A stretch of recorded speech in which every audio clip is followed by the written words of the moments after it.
चलिए नमस्कार दोस्तों, आपका जो है पुनः जो है स्वागत करते हैं अपने YouTube channel genius academy study point में। आज जो है जहां तक जो है पिछले चैप्टर में जो है पिछले टॉपिक में जो है जहां तक पढ़े थे उसके आगे जो है हम लोग पढ़ने का कोशिश करते हैं और बहुत ही आसान भाषा में पढ़ेंगे। अगर जो इस पढ़ने के दौरान जो है आपको कठिनाई ज़रा सा भी हो तो कमेंट बॉक्स में जो है अपना जो है जो भी दिक्कत हो वो सब जो है कमेंट कर दें। चलिए पुनः जो है आप लोग का जो है ज़्यादा समय नहीं लेते हुए आगे जो है हम लोग बढ़ते हैं। चलिए हम लोग जो है पिछले क्लास में जो है पुष्पी पौधे के जो है नर जनन अंग के बारे में पढ़ लिए थे और उसका सहायक अंग के बारे में भी पढ़ लिए थे। अब ये जो आप पुष्प देख रहे हैं इसका जो है ये जो भाग था इस भाग को बोला जाता है नर जनन अंग। नर जनन अंग कहा जाता है और इसका जो है 3 भाग था जिसमें जो है हम लोगों ने जो है तीनों भाग का जो है वर्णन कर चुके थे। परागकोश, तंतु और संयोजी के बारे में हम लोग अध्ययन कर लिए हैं और इसको जो है बहुत ही आसान भाषा में जो है पिछले क्लास में हम लोग समझे हैं। अगर जो आपको ज़रा सा भी कठिनाई होता है तो पिछला वीडियो जो है जाकर एक बार देख लें। पुनः जो है इस वीडियो को देखिएगा तो आपको समझ में बहुत ही आसानी से आएगा। चलिए हम लोग जो है आज स्त्री केसर के बारे में पढ़ते हैं। स्त्री केसर का जो है मुख्यतः जो है 3 भाग होता है जिसमें वर्तिकाग्र, वर्तिका और अंडाशय होते हैं। वर्तिकाग्र अर्थात ये जो संरचना देख रहे हैं पुष्पी पौधा का इसे वर्तिकाग्र कहा जाता है। इस भाग को वर्तिकाग्र कहा जाता है, यानी कि पुष्प के स्त्री केसर के सबसे ऊपरी भाग में जो चौकोर संरचना पाए जाते हैं या कीप के समान जो संरचना पाए जाते हैं उसे वर्तिकाग्र कहते हैं। अब वर्तिकाग्र के जस्ट थोड़ा सा नीचे आइएगा तो आपको जो है पतली नली नुमा संरचना दिखाई देगा। हल्का सा पतला सा नली नुमा संरचना दिखाई दे रहा है जिसको हम लोग बोलते हैं वर्तिका। वर्तिका यानी कि वर्तिकाग्र के नीचे जो नली नुमा संरचना पाया जाता है उसे क्या कहते हैं? वर्तिका कहते हैं। अब इसके नीचे जब आइएगा तो ऐसा लगेगा कि फूला हुआ संरचना है, यानी कि वर्तिका के नीचे एक फूली हुई संरचना पाई जाती है जिसे हम लोग अंडाशय कहते हैं, जिसे अंडाशय कहते हैं। अब जो है हम लोग जो है वर्तिकाग्र पर जो है चलते हैं। वर्तिकाग्र क्या होता है? स्त्री केसर का सबसे ऊपरी भाग होता है। इसका आकार जो है अभी तुरंत बोले हैं कीप के समान होता है। किसके समान होता है? कीप के समान होता है और ये जो है खुरदरा और चिपचिपा होता है। अब सवाल ये भी बनता है कि खुरदरा और चिपचिपा क्यों होता है? तो जब पराग कण जो है आता है तो अगर जो ये स्मूथ भाग रहेगा, पूरा चिकनी सतह रहेगा, तो हो सकता है परागकण वायु के माध्यम से उड़ भी सकता है। इसलिए जो है परागकण जब इसके ऊपर जो है उड़कर आएंगे तो खुरदरा रहने के कारण ये इसके परत के ऊपर जो है चिपक जाएंगे और इसका जो है भाग देखो कीजिएगा तो आप लोग जो है चिपचिपा होता है। चलिए पुनः जो है हम लोग जो है वर्तिकाग्र के बारे में समझते हैं। तो वर्तिकाग्र जो है यह वर्तिकाग्र के नीचे पाया जाता है और यह इसका आकार जो है नली नुमा होता है। और उसके बाद अंडाशय के बारे में भी जान लिए। वर्तिकाग्र के नीचे जो फूली हुई संरचना पाई जाती है उसे अंडाशय कहते हैं। अब अंडाशय में जो है ओव्यूल के आधार पर जो है अंडाशय को 2 भागों में बांटा गया है। एक है मोनो ओव्यूल ओवरी, यानी कि जिसमें एक अंडाशय पाया जाता है उसे मोनो ओव्यूल ओवरी, और जिसमें दो या 2 से अधिक पाया जाता है उसे मल्टी ओव्यूल ओवरी कहा जाता है। अब देखिएगा मोनो ओव्यूल ओवरी का जो है पूछा जाता है क्वेश्चन में उदाहरण कौन सा है? तो गेहूं और धान, इसका जो है मोनो ओव्यूल ओवरी का जो है उदाहरण हो गया। उसके बाद जो है पपीता और तरबूज मल्टी ओव्यूल ओवरी का उदाहरण हो गया। पूछा जा सकता है, इसलिए जो है उदाहरण ही खास करके पूछा जाता है। जब भी क्वेश्चन बनता है तो क्वेश्चन जटिल तब बनता है जब उदाहरण पूछा जाता है, तो इसलिए उदाहरण को थोड़ा सा आप ध्यान में रखिए, पॉइंट को समझिएगा तो उदाहरण जो है आसान बन जाता है। चलिए हम लोग जो है स्ट्रक्चर ऑफ ओव्यूल, अंडाशय की संरचना पे हम लोग चलते हैं। अंडाशय का आकार जो है अंडाकार होता है। कैसा होता है? अंडा के आकार के जैसा, अंडे के समान दिखाई पड़ता है। और अंडाशय जो होता है वो बीजांड वृंत से जुड़ा होता है और बीजांड वृंत बीजांडासन से जुड़ा होता है। यानी अंडाशय बीजांड वृंत से जुड़ा होता है। किससे जुड़ा होता है? बीजांड वृंत से जुड़ा होता है। किससे जुड़ा होता है? बीजांड वृंत से जुड़ा होता है। इस प्रकार से यहां पर देखिएगा तो ये संरचना जो है ये बीजांड वृंत कहलाता है। अब उसके बाद देखिएगा तो बीजांड वृंत और बीजांडासन, बीजांड वृंत और बीजांडासन जहां पर जुड़ता है उस स्थान को बोला जाता है हाइलम। जिस स्थान पर बीजांड वृंत और बीजांडासन जुड़ा हुआ रहता है उसे हाइलम कहा जाता है। और इसकी संरचना जो है इसको बोला जाता है रेफे। तो इस संरचना को बोला जाता है रेफे। चलिए अब जो है हम लोग चलते हैं बीजांड की ऊपरी भाग। बीजांड की ऊपरी भाग को बीजांडकाय कहा जाता है। बीजांड के ऊपरी भाग को बीजांडकाय कहा जाता है। यानी कि बीजांड के ऊपरी भाग को बीजांडकाय कहा जाता है। क्या कहा जाता है? बीजांडकाय। चलिए इसके ठीक विपरीत स्थान को क्या कहा जाता है? चेलेजा कहा जाता है। क्या कहा जाता है? चेलेजा कहा जाता है। इसके ठीक विपरीत स्थान ऐसे देखिएगा तो ये नीचे हुआ और इसके पीछे जो है क्या रहता है? विपरीत स्थान पर चेलेजा पाया जाता है।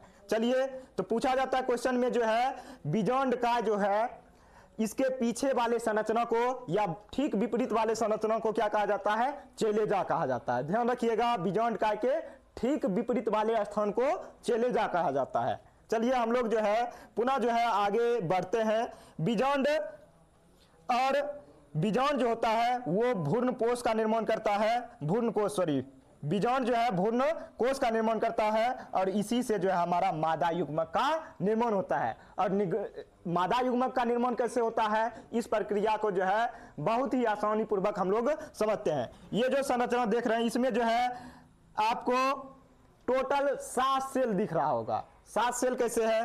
तो 1 2 3 4 5 6, तो 6 जो है सेल इसमें दिख रहा है। एक पूरा है तो ये हो गया आपका 7 सेल। कितना सेल हो गया? 7 सेल हो गया।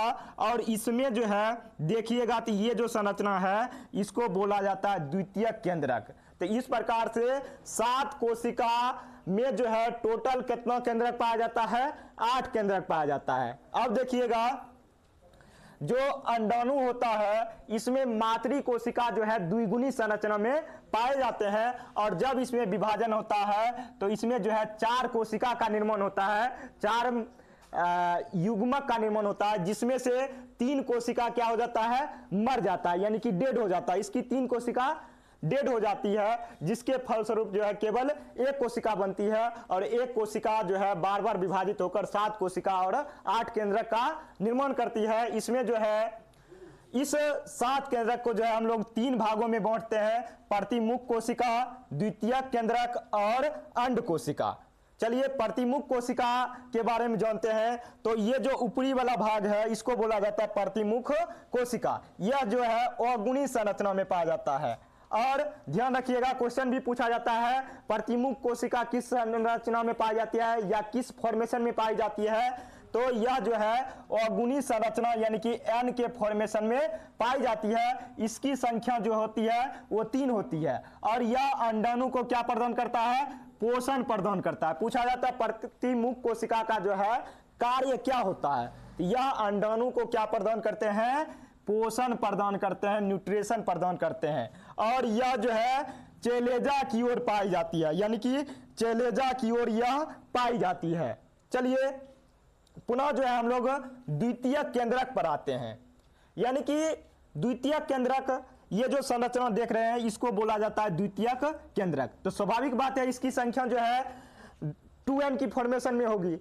यानी कि 2 केंद्रक है तो कोई भी केंद्रक है जैसे कि मनुष्य का जो है अंडाणु शुक्राणु की जब बात कीजिएगा तो इसके अंदर जो है पहले तो अगुणित कोशिका रहती है। अंडाणु के अंदर जो है अगुणित कोशिका होती है। और जब शुक्राणु का केंद्रक मिल जाता है इसके अंदर तो निषेचन की प्रक्रिया होती है, तो केंद्रक मिलता है तो केवल जो है उसका केंद्रक में जो है जो N पाया जा रहा है, अर्थात अगुणित संरचना जो पाया जा रहा है उसका जो DNA होता है वो अगुणित रहता है।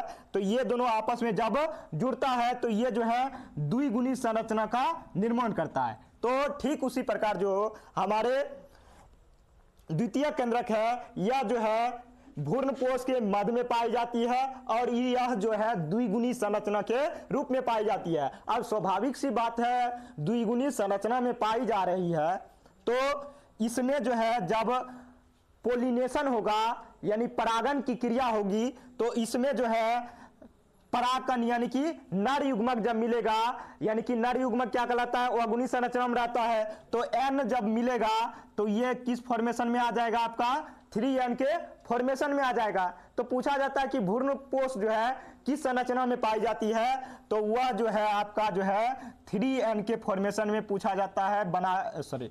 ये क्वेश्चन जो है बार बार जो है पूछा जाता है, यानी कि आपका द्वितीय केंद्रक जो है ये भ्रूणपोष का निर्माण करती है। भिविया है आपका, ध्यान दीजिएगा, यानी द्वितीय केंद्रक जो है ये द्विगुणित संरचना में पाई जाती है और जब हमारा नर युग्मक इससे मिलता है, किससे मिलता है आपका द्वितीय केंद्रक से जब हमारा नर युग्मक मिलता है तो ये जो है भ्रूणपोष का निर्माण करता है जो 3N के फॉर्मेशन में होता है।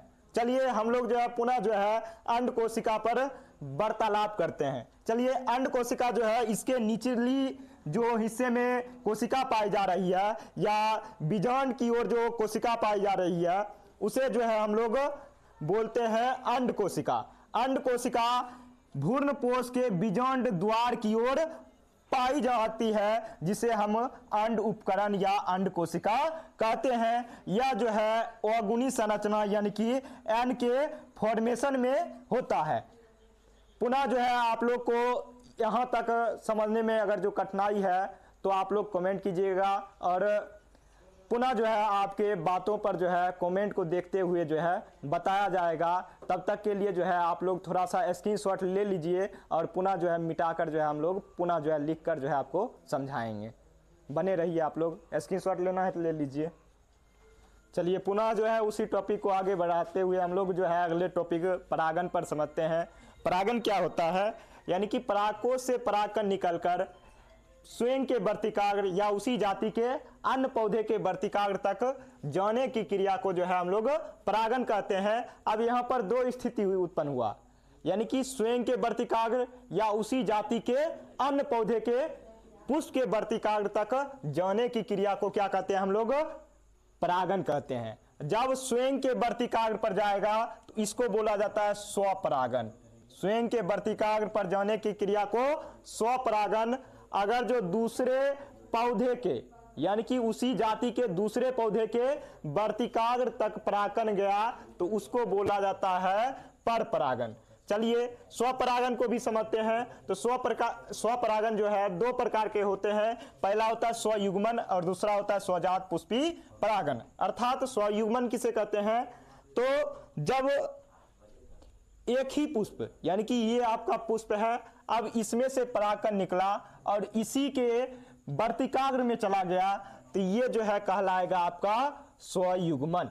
और ध्यान रखिएगा स्वपरागन उसी पौधा में होगा जिसमें जो है नर तथा मादा दोनों जो है जननांग पाए जाते हैं। अगर जो दोनों जननांग नहीं पाया जाएगा तो स्वाभाविक सी बात है कि जो है इसमें स्वपरागन नहीं होगी, परपरागन की क्रिया होगी। तो ध्यान रखिएगा स्वपरागन केवल वैसे ही पौधे में होते हैं जो जिसमें जो है नर और मादा दोनों जननांग पाए जाते हैं। तो स्वपरागन यानी कि स्वयं के वर्तिकाग्र तक परागकण जाने की क्रिया को क्या कहते हैं हम लोग स्वपरागन कहते हैं। स्वपरागन के जो है दो प्रकार होता है, स्वयुग्मन और स्वजात पुष्पी परागन। स्वयुग्मन जो है जब एक ही पुष्प में से परागकण निकलकर और उसी पुष्प के वर्तिकाग्र में जाएगा तो इसको बोला जाता है स्वयुग्मन। और जब जो है किसी कारणवश क्या हो गया, इस पौधा जो है परागकण तो परिपक्व हो गया।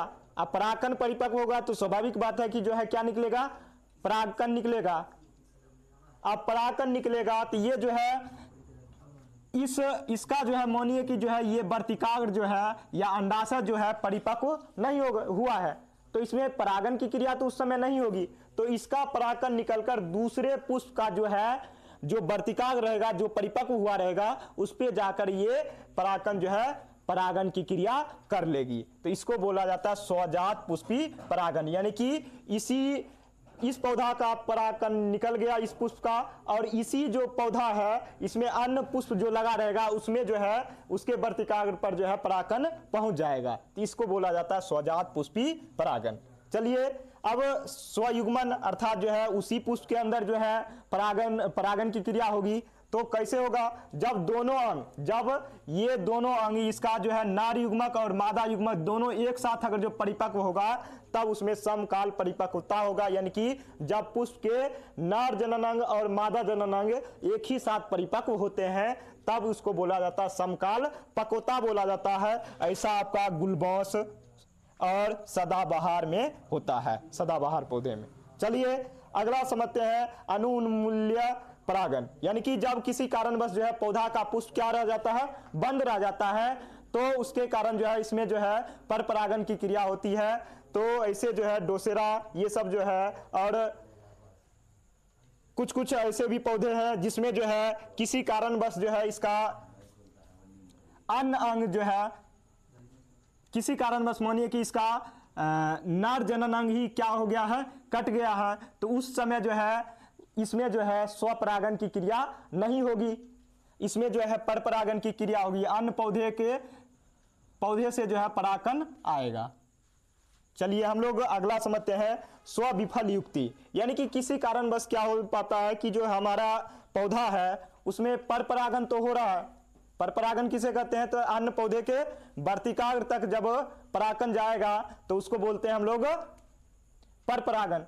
तो परपरागन में जो है जब हमारा क्रॉस पोलिनेशन क्या हो जाता है, फेल हो जाता है, किसी कारणवश जो है हमारा जो है स्वाभाविक सी बात है, मानिए कि जो है इसका नर जननांग है और मादा जननांग है, दोनों एक साथ परिपक्व नहीं होगा, तो जो है स्वाभाविक सी बात है इसमें जो है स्वपरागन नहीं होगा। जैसे कि आप लोग जो है एक उदाहरण देते हैं आलू में जो है स्वाभाविक सी बात है उसमें क्रॉस पोलिनेशन होता है, लेकिन किसी कारणवश जो है उसमें क्रॉस पोलिनेशन फेल हो जाता है, नहीं हो पाता है, तो उस समय जो है उसमें जो है स्वपरागन होता है। चलिए उसके बाद हम लोग समझते हैं कृत्रिम परागन, यानी कि मानव के द्वारा कराया गया परागन को हम लोग क्या कहते हैं, कृत्रिम परागन, यानी कि परागन की वह क्रिया जो मानव के द्वारा कराया जाता है उसे कृत्रिम परागन कहते हैं। अब कृत्रिम परागन कराना क्यों आवश्यक है ये भी समझ लीजिए। तो हमको कभी जो है ऐसा होता है कि जो है उन्नत किस्म का बीज चाहिए, अब उन्नत किस्म का बीज चाहिए तो स्वाभाविक सी बात है उसमें परपरागन कराना पड़ेगा, और अपने द्वारा चुने गए पौधे से हमको परपरागन कराना पड़ेगा। अगर जो वो खुद से करेगा तो आसपास का जो है पौधा से वो परागन कर पाएगा, जिसके कारण जो है उतना विकसित जो है पौधा हम निर्माण नहीं कर पाएंगे। इसलिए जो है हम लोग क्या करवाते हैं, कृत्रिम परागन करवा पाते हैं, जिसके कारण जो है हमारा जो पौधा होता है वो उन्नत किस्म का होता है, इसलिए जो है हम लोग क्या करवाते हैं, कृत्रिम परागन कराते हैं। चलिए कृत्रिम परागन कराने के लिए जो है अगर जो ऐसे छोड़ देंगे, मानिए ये द्विलिंगी पौधा है, इसको ऐसे छोड़ देंगे तो ये तो स्वाभाविक सी बात है क्या कर लेगा, स्वपरागन कर लेगा। इसलिए जो है इसका जो है सबसे पहले बौंध्यकरण करते हैं। बौंध्यकरण किसे कहते हैं, तो इसका जो है एक जननांग को क्या किया जाता है, काटकर हटा दिया जाता है, तो इसको बोला जाता है बौंध्यकरण, यानी कि पुष्पी पौधे में पुंकेसर को काटकर अलग कर देने की क्रिया को क्या कहते हैं हम लोग, बौंध्यकरण कहते हैं। अब इसमें क्या करेंगे, इसका जो पुंकेसर है इसको काट कर क्या कर दिए, हटा दिए। अब ये स्वाभाविक सी बात है इसमें जो है स्वपरागन नहीं हो पाएगा। अब स्वपरागन हो भी सकता है कि जो है दूसरा पुष्प का जो है उसी जाति जो है दूसरा पुष्प का जो है परागन आके परागन कर लेगा, इसलिए जो है इसको जो वर्तिकाग्र है इसको हमको ढकना भी पड़ेगा। इसको ढकने के लिए जो है हम लोग क्या करते हैं, थैलीकरण करते हैं। अब थैलीकरण करना जो है ये समझने से पहले ये भी आप समझ लीजिए तो आसानी होगा कि जो है अन्य जो कोई पौधा है जिससे हमको परागण करवाना है, जो हम चुनाव किए उन्नत किस्म का है, उसका परागण ले लेंगे और इसको जो है क्या करेंगे, इस पुष्प के वर्तिकाग्र पर आकर छिड़क देंगे। अब छिड़क दिए यहाँ पर, छिड़कने के बाद जो है थैलीकरण करेंगे, अर्थात पौधे के वर्तिकाग्र को वाटर पेपर की मदद से, यानी कि जो है अन्य कोई जो है परागण उसके अंदर नहीं जाए, इसलिए हम जो है वाटर पेपर का क्या करेंगे, चुनाव करेंगे और इसकी सहायता से इसको क्या करेंगे, बढ़िया से बांध देंगे, जिसके कारण जो है हमारा जो परागण है वो इसके अंदर प्रवेश नहीं कर पाएगा और इसी क्रिया को बोला जाता है थैलीकरण। और इससे जो हमारा पुष्प बनेगा वो बहुत ही ज़्यादा उन्नत किस्म का होगा, बीज जो बनेगा वो बहुत ही ज़्यादा उन्नत किस्म का होगा। तो आज का क्लास जो है हम लोग यहीं पर छोड़ते हैं और पुनः जो है जुड़े रहिए और कल का क्लास जो है आप लोग का पुनः 4 बजे जो है अपलोड कर दिया जाएगा। बहुत बहुत धन्यवाद। आप लोग को अगर जो इसमें कुछ नोट करना है तो नोट कर लीजिए, हम जो है हट जाते हैं यहाँ से।